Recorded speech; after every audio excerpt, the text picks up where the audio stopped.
tardes.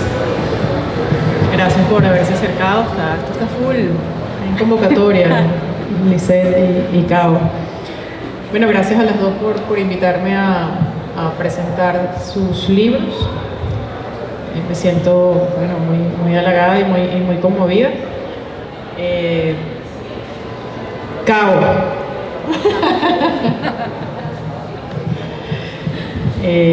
Cabo se presenta así: oriental y orientar, como pescado crudo y frito. Cabo escribió en Exceso, en El Estímulo, en 5-8, Caracas Chronicles, en La Gran Aldea, escribió la serie Los Presos de Maduro, es columnista de papel literario del Nacional, es coautora de Migrantes, de Ahora van a conocer el diablo, ambos libros de Editorial Dávar. Aunque no parezca, hablo con la sabrosura de la Orquesta de la Luz. Bueno, Cabo, el libro de Cabo, como dijo Sergio, es un libro que recopila historias de presos y presas políticas venezolanas. Y tiene un título que, como también dijo Sergio, pues es un título que compromete el cuerpo de quien lo lee, ¿no? Es un título que directamente te hace así, te toca en algún lugar del cuerpo, porque mientras estamos aquí hablando, hay presos políticos que hemos olvidado ya.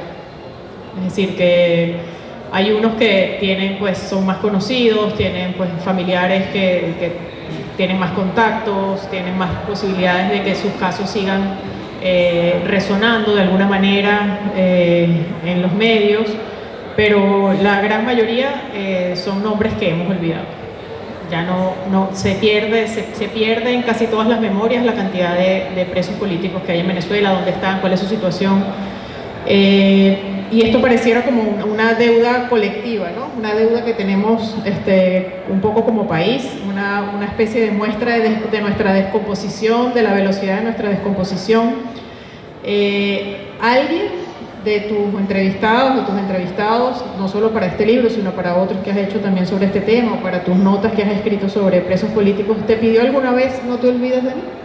Casi todos. De hecho, es la frase con la que casi siempre cierran las conversaciones: no te olvides de mí, no te vayas a olvidar de mí, acuérdate de mí, pendiente de mí. Entonces sí, eso que te pasó con el título me pasaba siempre. ¿Ese olvido se siente en las cárceles que visitaste?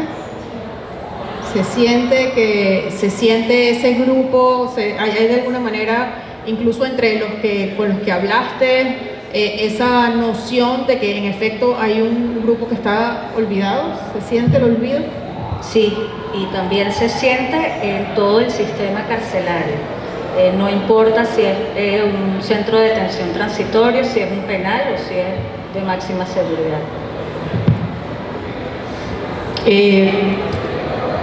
Desde el 28 de julio del año pasado, pues pareciera o se siente que la posibilidad de que casi cualquiera, por cualquier motivo, sea detenido es bastante real. Es decir, desde el 28 de julio del año pasado, esa posibilidad de que casi cualquiera, por cualquier motivo, sea detenido es bastante real, ¿no? Es decir, la escalada de persecución es bastante notoria desde el año pasado. ¿Para qué les sirven? ¿Qué representan esas cárceles con tantos presos políticos para el gobierno? ¿Para qué sirven? ¿Para qué son usados esos presos políticos y esas cárceles? ¿Para qué? Voy a precisar algo que dijiste, postelectoral. Suma al olvido. Ya siempre hablamos de los presos postelectorales después del 28 de julio, con aquella cifra escandalosa de más de 2.000, y estos son los preelectorales, cuando hablábamos de al menos 300, que era en 2024. Eso por un lado. ¿Para qué sirve la cárcel? Para todo menos para reeducar. En este momento creo que de alguna manera para amenazarnos a todos, para que tengamos cuidado de qué decimos y qué hacemos, porque eso post-electoral le puede pasar a cualquiera. Sin embargo, hay muchos casos acá, situaciones de bajándome de Maiquetía, porque me metieron en un grupo de WhatsApp, porque fui la niñera de los hijos de tal, porque estuve en un galpón en el momento que se incendió, porque estaba haciendo un servicio de taxi, y creo que es una situación en la que cualquiera de nosotros podríamos estar. Generalmente las personas que van presas en regímenes autoritarios son no solamente víctimas de esa detención, sino también de una especie de agravio y de destrucción moral, ¿no? Si te conviertes en un enemigo del país. Es decir, estas personas están presas porque estaban atentando contra la patria, contra el país. Es decir, no solamente no eres un criminal cualquiera, sino que además estás atentando contra este país, que es de todos.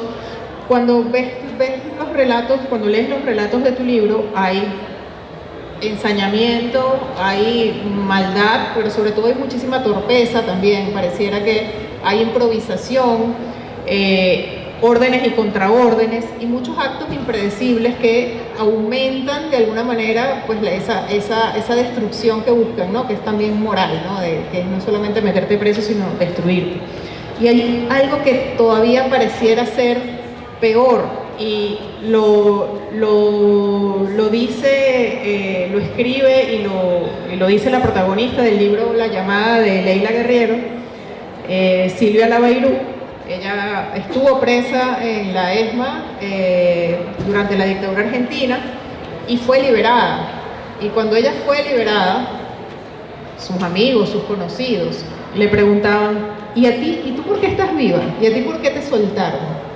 Entonces, digamos que la persecución o la sospecha es eterna, ¿no? El que sale libre es, bueno, ¿y a qué habrá hecho para que saliera libre? ¿A quién vendió? ¿A quién entregó?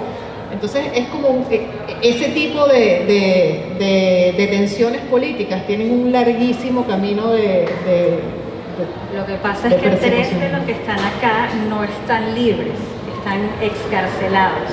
Y en ese despelote postelectoral a uno de ellos le volvieron a comenzar el juicio. Entonces, siempre estás sujeto a algo, no termina de ser una libertad, solo sales y continúa tu proceso. Pero persiste esa sombra, no solamente porque estás excarcelado, sino bueno, porque a unos sí y a unos no, también supongo que hay esa es la perversión que buscan con esa manera impredecible de los familiares funcionar. Y de los mismos detenidos. Yo no he escuchado porque sí, porque no, al contrario, es una alegría colectiva, pero siempre pensando en falto yo. Esa es como la constante. Y sí hay esa sensación de que es posible salir. Siempre, claro. Y todos tienen muy claro cuando les hablas qué entienden como libertad, como justicia, lo tienen clarito. Todos tienen el primer plan que van a hacer al salir y se sorprenden de lo cotidiano que es. Darío dice: yo me voy a sentar a tomar café, a sobar mi gata, está con mi mamá. Franz Cabañas dice: yo me voy a acampar para el Orsa. Bueno, ya el Orsa es una cosa como tan discutida. Ya no va a ser posible. Pero bueno, el Orsa. Emir Lendri le va a ir a cocinar a su chamo, es decir, lo tienen clarito, ya, este es el plan, eso es una realidad. Ahorita que mencionas a Emir Lendri y hay otras mujeres en el libro, ¿se agrava la situación en el caso de las mujeres por algún motivo en particular? ¿Hay algo de...? A mí me alarma mucho que las torturas no distinguen si eres hombre o eres mujer. Y sobre todo cuando eres mujer se meten mucho con tu cabello.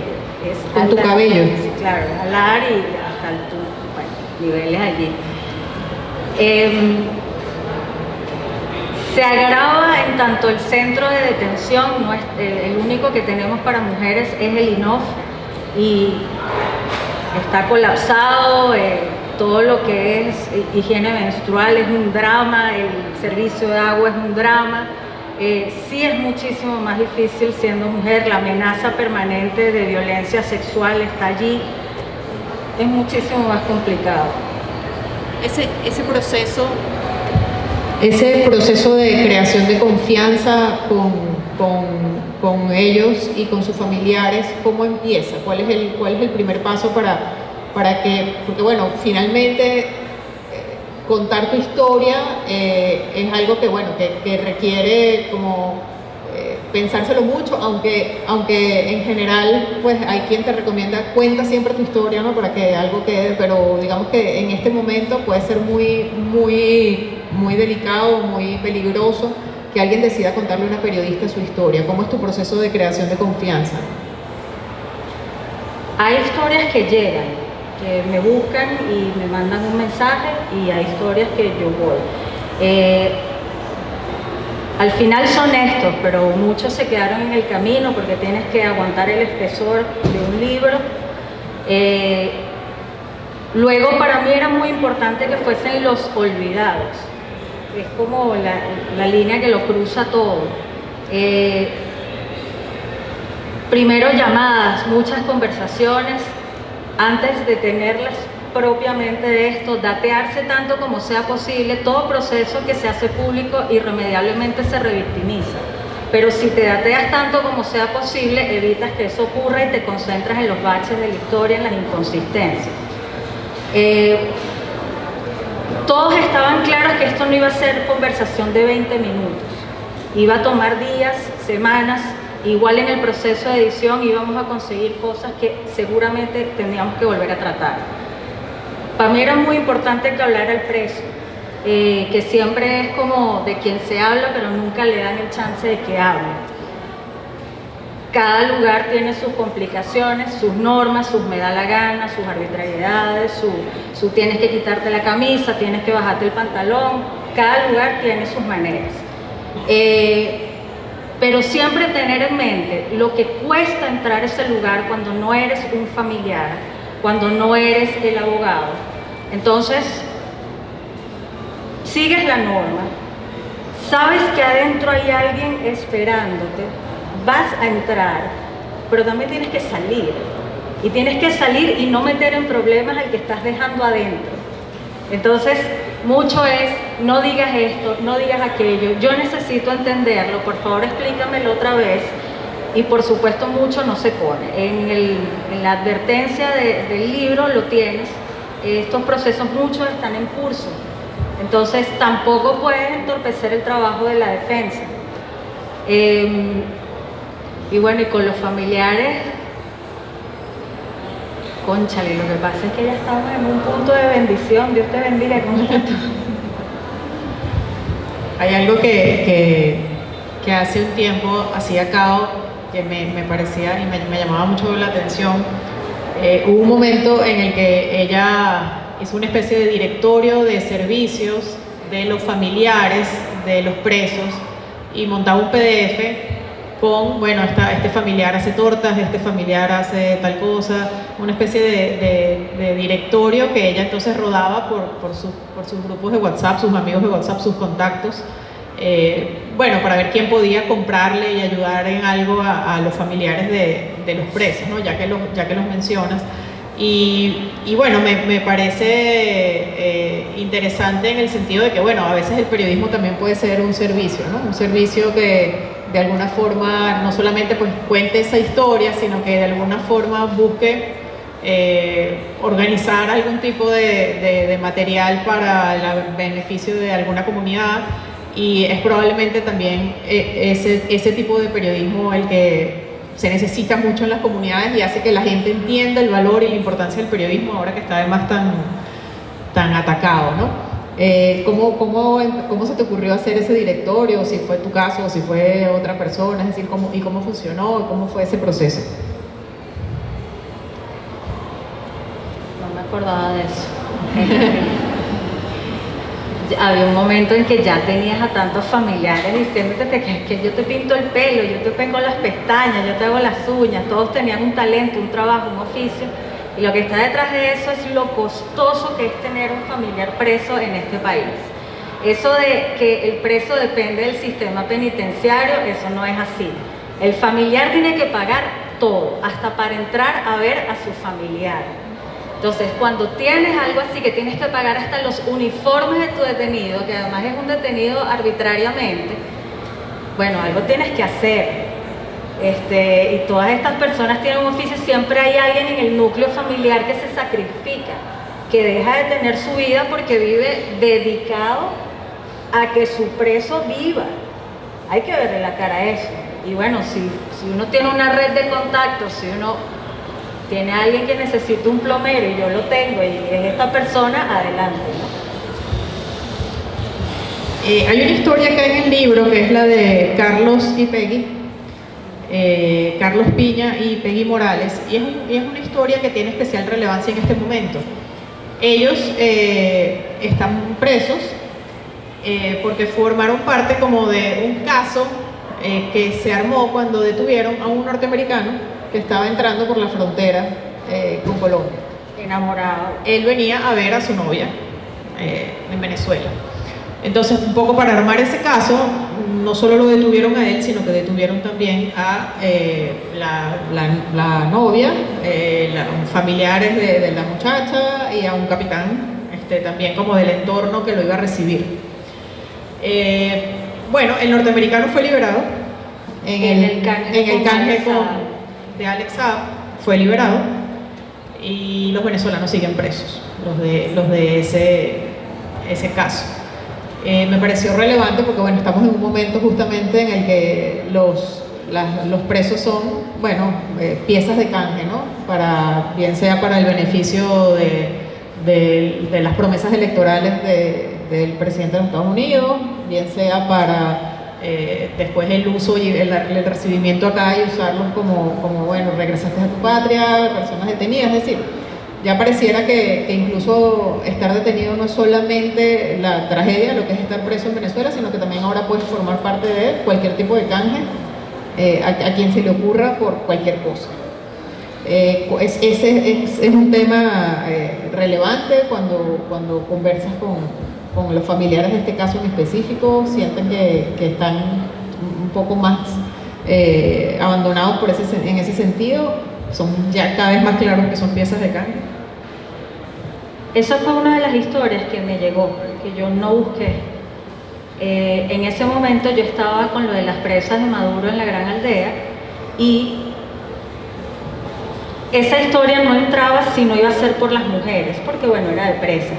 Pero yo tenía eso ahí, todo lo que tenga a un estadounidense o a un extranjero, digo estadounidense porque son los casos que más conozco, en la causa se complica 3 veces más.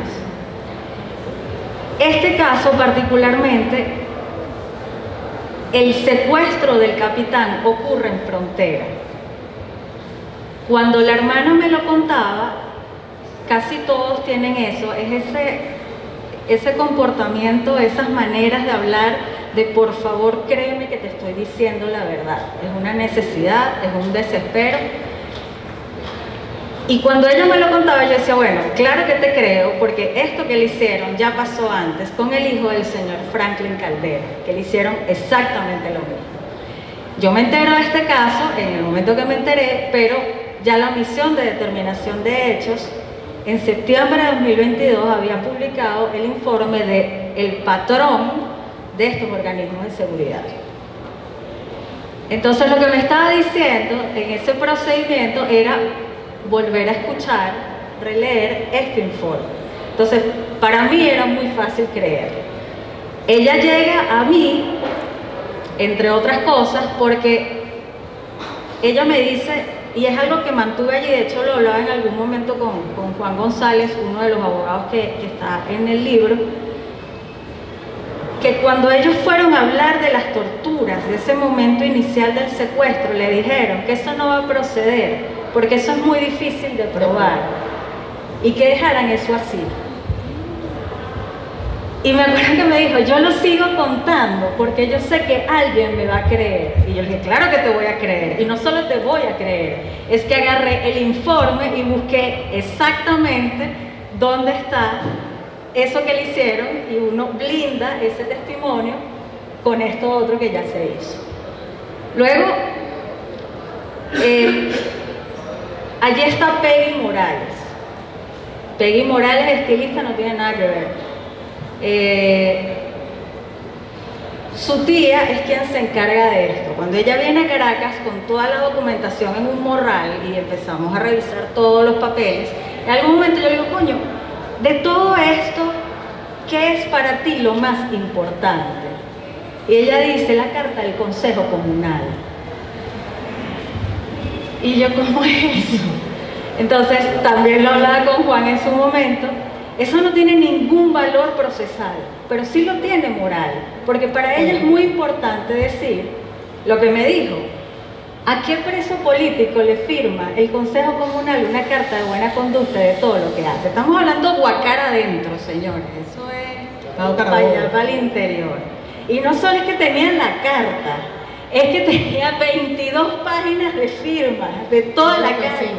Claro, entonces es nombre, firma y cédula. Eso para ellos es importantísimo, porque es lo que dice, mi muchacha no es terrorista, aquí está. Luego, también con ese caso, la complejidad de contarlo es que de origen la inconsistencia quedó en acta, en 3, y la juez desestimó todo eso, porque ese juicio volvió a comenzar, que es conveniente. Entonces, vuelvo con Juan, porque yo hablo mucho con Juan de estas cosas. Yo le decía, bueno, volvemos a eso, está bien, lo desestimó, pero ahí quedó, en algún lugar quedó eso y aquí está. Y antes de ayer me llama, me dice, mira, de un mecanismo internacional en donde está entrando el caso, nos pidieron algún respaldo, si esto se ha contado, podemos mandar el libro. Y yo, claro, sácale copia, y manda, o sea, sí sirve. Sí, me dañaste un poco mi siguiente pregunta, pero bueno.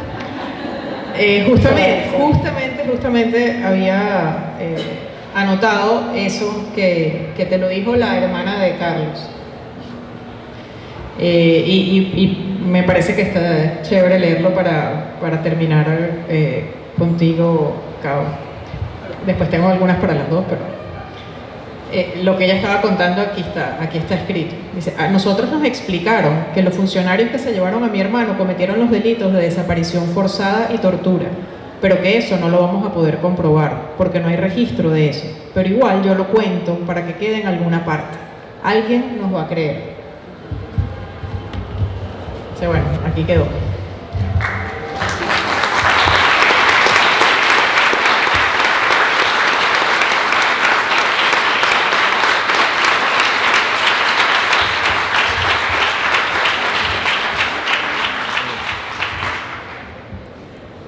Bueno, Lisette Boom. Ha hecho un par de pasantías por ahí en algunos medios.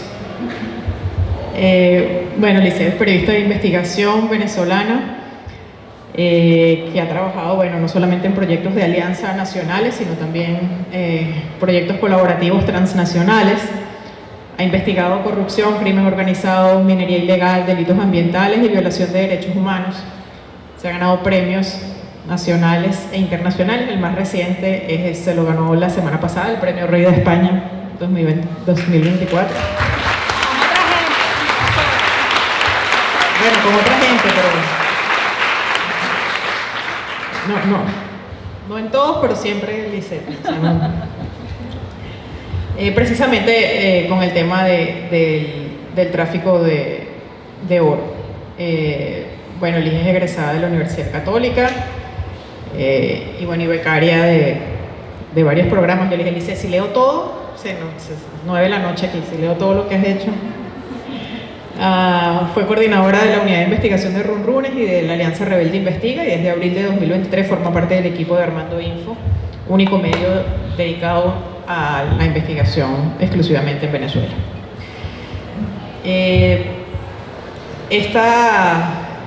Esta idea de hablar del oro, o esta intención o esta voluntad que ya tiene tantos años de investigar acerca del oro, ha estado acompañada bueno,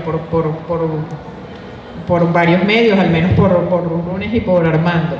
Es como algo que de alguna manera nace de pautas. Pero ¿cómo fue inicialmente, tú que eres además de Puerto Ordaz, que estás tan cerca del arco minero, ese proceso para ti de trabajar temas ambientales que ya lo venías haciendo, ¿en qué momento se decanta en el oro específicamente? Sí, bueno. Hola, hola, buenas tardes. Muchísimas gracias a todos por estar aquí. Bueno, y a Sergio, a Laura, gracias. Y a Kaoru, me encanta que compartamos esta conversación. Bueno, yo creo que el detonante, así como, bueno, sobre el tema oro, que además que no es un tema que me es ajeno, porque, bueno, del sur vengo, de Guayana de Guayana para el mundo. El detonante fue en el año 2016, justo cuando fue el lanzamiento del Arco Minero del Orinoco. Y esto fue cuando ocurre la masacre de Tumerem. Yo estaba en ese momento en Runrunes y surgió la alianza para trabajar con el Correo del Caroní, que es un medio que, bueno, tiene sede en Puerto Ordaz. Por cierto, es el primer periódico donde yo hice mis primeras pasantías, en las vacaciones. El Pitazo y Runrunes, y bueno, decidimos que esto tenía que hacerse una cobertura en alianza, colaborativa, porque, bueno, se trataba de una masacre que además fue negada desde el comienzo por el gobierno. Y bueno, la cobertura se hizo in situ con los reporteros del Correo del Caroní y Lorena Meléndez, no sé si está por aquí. Y allí a mí me tocó como perfilar lo que había pasado detrás de estas bandas criminales que bueno, habían perpetuado esta masacre. Y fue desde allí, me parece que desde allí fue que comencé pues esta cobertura de toda la complejidad que es el Arco Minero del Orinoco.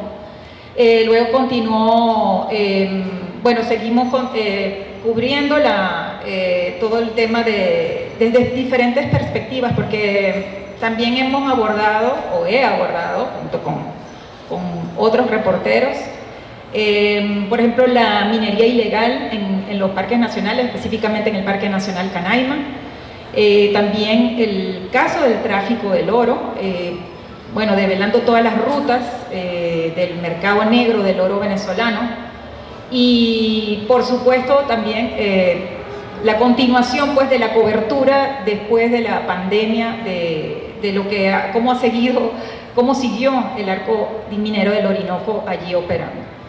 Y bueno, es como un tema que me persigue, la verdad. Luego para este el último proyecto, que es Dorada Opacidad, una alianza que lideró una plataforma que se llama Convoca de Perú, que lidera una periodista, Milagros Salazar. Bueno, nos llamó a periodistas de diferentes países para también seguir trabajando, ¿no? ¿Qué es lo que estaba pasando con el oro latinoamericano? Y una vez más, bueno, hicimos también descubrimos pues la ruta por donde el gobierno venezolano está comercializando de manera ilegal, oscura, opaca, el oro venezolano. Porque este trabajo, bueno, así como brilla el oro, pues no brillan las cifras, las estadísticas. Es un área muy complicada de cubrir si nos vamos al tema de los números, pero también por todas las dificultades y los riesgos que implica, bueno, trabajar o cubrir las zonas mineras. ¿Qué implica? Porque sé que has vivido cosas, historias que has contado, y de alguna manera no solamente pues quedarnos en eso de lo que puede implicar la cobertura, sino también de todas las veces que has ido, que supongo que han sido muchos los viajes que has hecho a distintas zonas. ¿Has notado algún cambio en esos ecosistemas de poder? Porque hay que decir que el Arco Minero es como un gran, como una especie de un gran lugar de jerarquías donde entran grupos irregulares que se superponen a otros, en algún momento mandan unos, después otros, es como una especie también hay como un tráfico de poder allí, no es una sola organización, hay montones que están allí pulseando a ver quién va ganando los espacios, ¿no? Sí, no sé si me voy a adelantar a la pregunta, pero este libro retrata el compendio de todos los crímenes que ocurren en el arco minero del Orinoco, o bueno, casi todos, ¿no? Solemos identificar lo que está pasando en el arco minero, bueno, con la devastación ambiental, ¿no? Los crímenes ambientales que están ocurriendo allí. Venezuela es de los países de la Amazonía donde se ha registrado mayor deforestación en los últimos años, y esto es debido también, sobre todo, a la actividad minera en el sur, en la Amazonía venezolana. Pero aparte de eso, está todas estas dinámicas que han establecido los grupos armados, las bandas criminales, que se han instaurado con anuencia del propio Estado. Hay una fachada, pues, digamos, de control, de organización, que llevan instituciones del Estado como la Corporación Venezolana de Minería. Supuestamente nada se mueve en el arco minero sin la autorización de esta entidad que pertenece al Ministerio de Desarrollo Minero Ecológico, pero en el fondo está también propicia por la anuencia, o sí, como se hacen los locos, de lo que está ocurriendo allí. Mucho antes de la creación de este arco minero del Orinoco, por supuesto, allí había minería ilegal y ya había sido tomada por lo que se llamaban los sindicatos. Son bandas criminales que venían, por cierto, de Ciudad Guayana. Nacieron en los movimientos en los sindicatos inmobiliarios, o sea, cuando estaban las construcciones, sindicatos de la construcción, que bueno, después de la crisis, que se paralizó pues prácticamente toda la actividad comercial e industrial en Ciudad Guayana, muchas de esas bandas se fueron al sur del país y se establecieron allá y tomaron el control de las minas. Hay algunas que no están supuestamente bajo el control del Estado, o sea, sobre todo son las que están en el Callao, donde se encuentran las plantas procesadoras de cianuración, o sea, son procesos para procesar el oro, supuestamente industriales, pero que, bueno, que no han terminado de desarrollarse. Allí es donde podríamos decir que está un poco más militarizado, pero el resto está tomado y se ha sectorizado y territorializado el poder de las bandas criminales allí. Y al comienzo del arco minero hubo muchos enfrentamientos y por eso es que se registraron tantas masacres. Estaba la masacre de Tumeremo y después le siguieron una seguidilla de masacres terribles, donde, bueno, las principales víctimas eran mineros artesanales, gente común y corriente que incluso ha venido de otras partes de Venezuela, que se traslada hasta el arco minero, bueno, por el tema del desempleo, de la crisis, buscando alguna forma de sustento. Eso aparentemente se ha aplacado, pero no, ahí sigue el control a sangre y fuego de lo que es las minas, ¿no? Se han establecido códigos muy propios, donde, bueno, códigos de buena conducta, o de la conducta que dictan pues las bandas criminales, los jefes, los pranes de allí, de estos territorios, que bueno, que si quieres sacar provecho pues en las minas, o sea, de trabajar, de ganarte la vida allí, tienes que seguirlos al pie de la ley. Y hay unos acuerdos tácitos con el poder, ¿no? Hablo del poder ejecutivo, ¿no? Del Estado, porque eso sigue ocurriendo, aunque no haya ahora trascendido a la prensa, pero ahí está. Y siempre hay unos reacomodos y equilibrios del poder. Ahorita está eso, no vemos las masacres, pero porque hay unos acuerdos tácitos de los poderes que dominan en el arco minero del Orinoco. ¿Por qué a un venezolano que viva muy lejos del arco minero debería interesarle lo que está pasando allí? Es decir, es un tema que tal vez podemos ver lejano, y que a lo mejor tú dices, bueno, ¿cómo puedes tú sensibilizar a la gente con la gravedad de esto, ¿no? ¿Cuáles son las consecuencias para todos los que estamos aquí, que de repente no tenemos nada que ver con eso y no conocemos Guayana, ni vamos a ir nunca para Gran Sabana, ni nos importa? ¿Por qué? No, ya fui. Pero bueno, estoy aquí haciendo el relato. Bueno, una de las o sea, de las motivaciones que yo tuve para hacer este libro fue precisamente eso, porque yo sentía, oye, la gravedad de lo que está ocurriendo en el arco minero, o sea, no se está entendiendo. O sea, lo veía incluso entre venezolanos, ni hablar de, bueno, de extranjeros, ¿no? Cuando echaba yo el cuento de lo que estaba pasando. Entonces, bueno, eso fue como un impulso, ¿no? La necesidad de tratar de contar de la manera más simple posible un tema muy complejo donde se ocurren muchas dinámicas muy complejas, con muchos actores y con interrelaciones, bueno, con consecuencias terribles, ¿no? Como las que estamos viendo.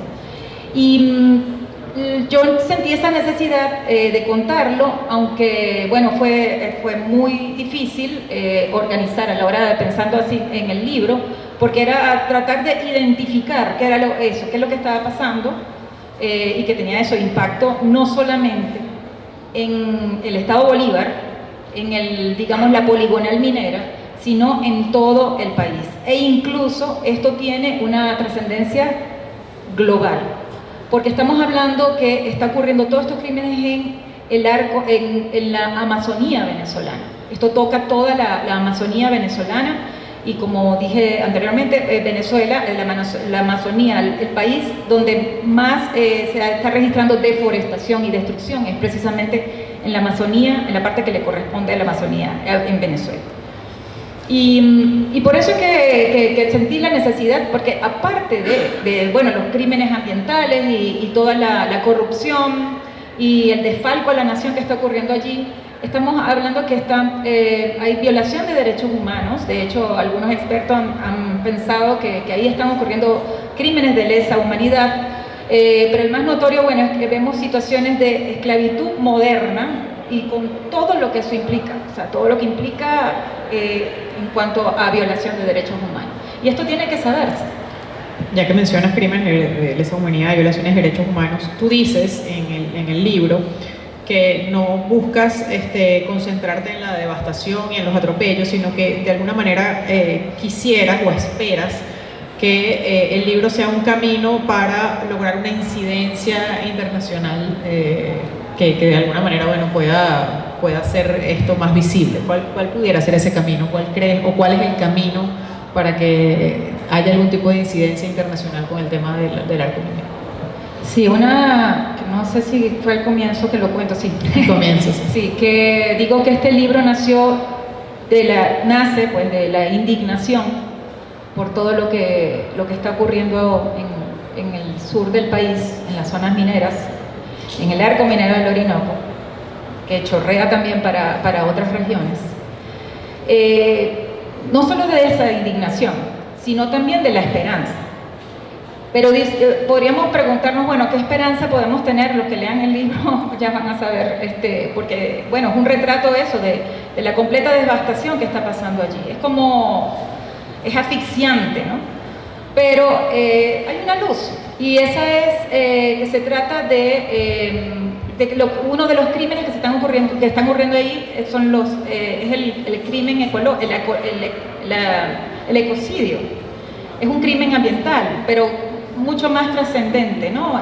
Ya no tendría un carácter no solamente local, sino global, porque esto es en búsqueda de la justicia verde, la justicia ecológica, y es porque el ecocidio, por ejemplo, está discutiéndose ahorita en el mundo para convertirlo en el quinto crimen que podría manejar la Corte Penal Internacional. O sea, estamos hablando que el ecocidio se va a convertir en el quinto crimen. Ya es una discusión que ha avanzado, hay algunos países que ya han reconocido el ecocidio como un crimen, y esto, bueno, ofrece una esperanza, porque ¿qué hacer en un país donde el propio Estado participa pues de la destrucción de este ecocidio? Pues no hay mucho que buscar acá en Venezuela, pero si se convierte en un crimen internacional, sí podría instalarse pues tribunales y ser juzgado el país, no el país, sino la cadena de mando de todos los que son responsables de esa destrucción. Entonces, allí conversamos también, hay una organización que se llama Stop Ecocidio, que tiene capítulos en varios países. Bueno, hablamos con la representante de España, y bueno, sí, fue, digamos, que confirmó pues nuestra tesis de que sí se podría quizás en el futuro, cuando sea reconocido el ecocidio como un crimen internacional, Venezuela pueda ser juzgado por lo que está ocurriendo en el arco minero del Orinoco. Hay un capítulo que se llama Las vidas que el oro cambió, y hace un relato, que es un relato a escala humana, guiado por una fuente a la que llamas el minero sin nombre. El minero sin nombre cuenta que llegó al Callao en los años 60 porque su papá era supervisor del Ministerio de Minas e Hidrocarburos.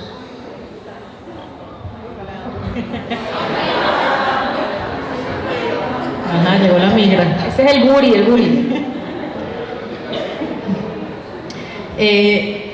Su papá era pues supervisor del ministerio y él pues vivió allí, nació allí. Él ahora pues trabaja en este tipo de minería ilegal, y dice que te dice en el libro, bueno, que se la pasa huyendo de un lugar a otro, porque de repente a un lugar llega el ELN, pero después llega a otro grupo que se llama, un grupo que se llama como Chávez Frías o algo así, a otro le llegan los sindicatos, es decir, ¿no?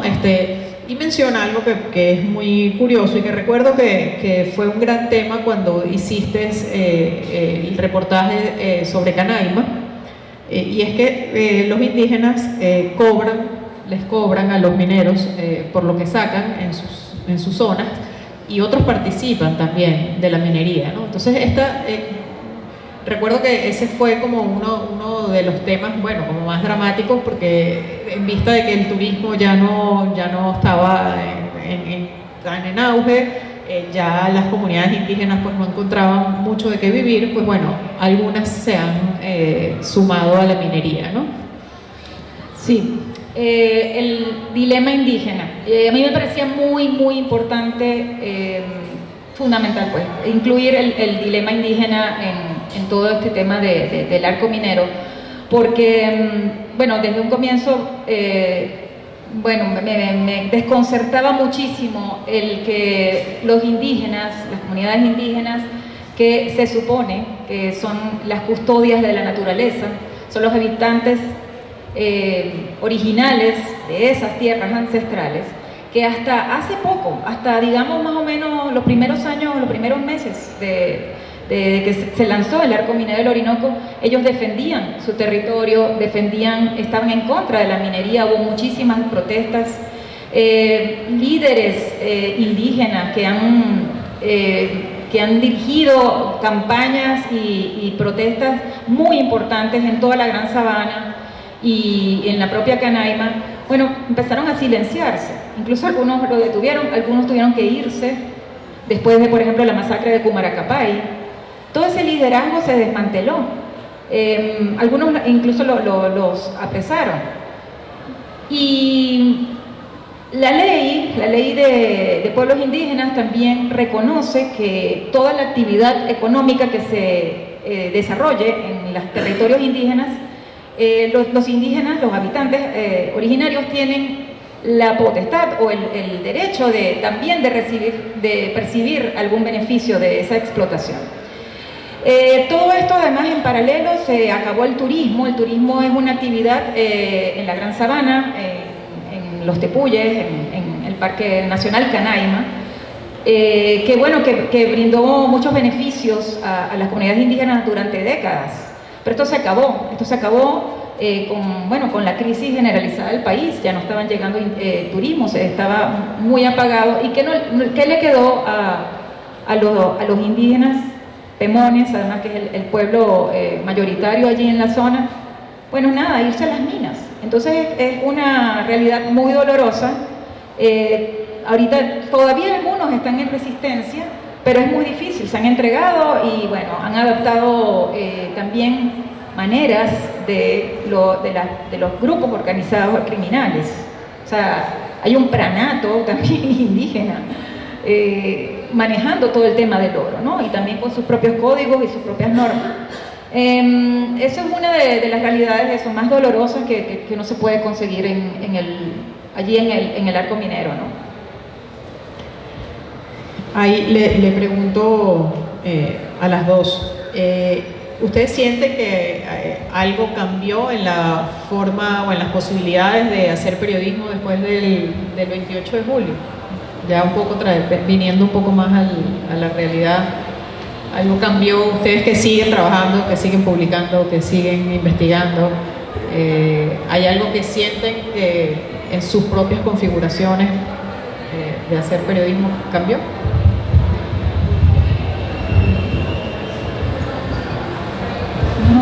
Adelante para alternar. Sí, sí, claro que cambió. Ahora tenemos más miedo, ¿cómo no? Un libro como este no sale después de las elecciones, al menos el mío. Todo es muchísimo más extremo, la seguridad en estos lugares. Hemos llegado a niveles que Rodeo 1 no permite una carta, siguen sin recibir la paquetería completa, la gente que está en Yare la mueven, la sacan, la quitan, la ponen. En ese despelote a alguien como, no está en el libro, pero lo recuerdo porque he seguido ese relato y a esa familia, que es una de las de bendición, como está todo. El señor José Eloy Rivas, del caso Drones, él estaba en Rodeo 2 y en ese despelote postelectoral se lo llevaron a Yare y ha estado incomunicado desde entonces. Sí, todo es mucho más extremo, la maldad es muchísimo más evidente, las torpezas en la creación de las tramas. Antes por lo menos tenías una historia, el fiscal decía algo en cadena nacional, había un tuit, algo, ahora pues nada. Estaban comiendo perro calientes, pasó la Guardia Nacional y se los llevó en una pesca de arrastre, ¿no? Sí, en el caso del oro, yo creo que sí y no. O sea, desde el año 2018 el Banco Central de Venezuela no publica las cifras de las reservas de oro, no publica cuánto está produciendo el arco minero del Orinoco. Entonces, bueno, muchos de estos trabajos yo los estoy haciendo desde entonces. Entonces, bueno, en cuanto a las cifras, hay que, bueno, apoyarse mucho en estadísticas internacionales, en bases de datos de comercio internacional que por suerte todavía existen, o sea, existen en otras partes, porque, bueno, estamos hablando de relaciones comerciales y por más que quieran ocultar la ruta, siempre se consigue algo. Eso en cuanto a, digamos, a la data, ¿no? Pero voy a agregar algo, sí, con lo de las cifras. En febrero del año pasado ocurre el primer traslado a Rodeo 1, que va desde Cimboleíta. El segundo ocurre en abril, que es el grupo que estaba en el helicoide. Hasta la fecha nosotros no tenemos una lista oficial de quiénes son los que están allí. Luego, entendemos que los extranjeros que están detenidos, muchos están allí, pero ¿quiénes son? No sabemos quiénes son. Entonces, lo de las cifras es con todo. Ahora, siempre hay, por supuesto, el riesgo está allí de acercarse a las zonas mineras, de ingresar. Para hacer coberturas de tipo, necesariamente hay que camuflarse, hay que hacerse pasar por lo que sea menos como periodista. O sea, desde turista, defensora de derechos humanos, bueno, eso no tanto ahorita. Después de la ley esta antisociedad. Sí, está muy complicado. ¡Ay! Bueno, tan complicado. Continúo. Tranquila, mi reina, que aquí nos enseñaron a alumbrar con el celular. Nada, yo hablo alto, así que... Proyecta, reina, sí, que tú lo tienes todo. Lo que quería decir es que sí, es muy complicado, es muy riesgoso. Yo acabo de estar otra vez en la Gran Sabana, pero fui por turismo. Sí. Ah, sí. Voy a parar. Sí. Yo acabo de estar en la Gran Sabana, o sea, en enero. Subí el Roraima y bueno, necesariamente tuve que pasar por la Troncal 10 Y bueno, el paisaje que yo describo en el libro está peor en las zonas mineras, o sea, en los pueblos han surgido pueblos mineros así como el estilo Las Claritas o el kilómetro 88, a los que han estado, son pueblos que han nacido en el completo caos. Bueno, eso está aún peor. Ahora bien, yo creo que igual hay que seguir buscando la manera de seguir cubriendo esto, porque más allá del miedo y del riesgo que podemos enfrentar, hay muchas historias que merecen ser contadas. Hay historias, vidas humanas que están sufriendo. Hablo de pequeños mineros artesanales, de mujeres, de niños, de trabajo forzado, de indígenas que están allí porque no les queda otro remedio. Y nosotros como periodistas no podemos dejar de cubrir y de ser la voz de esas víctimas, ¿no? que están allí sufriendo en el arco minero. Entonces, por eso, no sé, yo me resisto bueno, han cambiado las cosas en Venezuela después del 28 de julio, pero yo no voy a tirar la toalla. O sea, siempre tenemos que buscar la manera de poder cubrir y de llegar a esos sitios, por más peligrosos que sean. La felicito.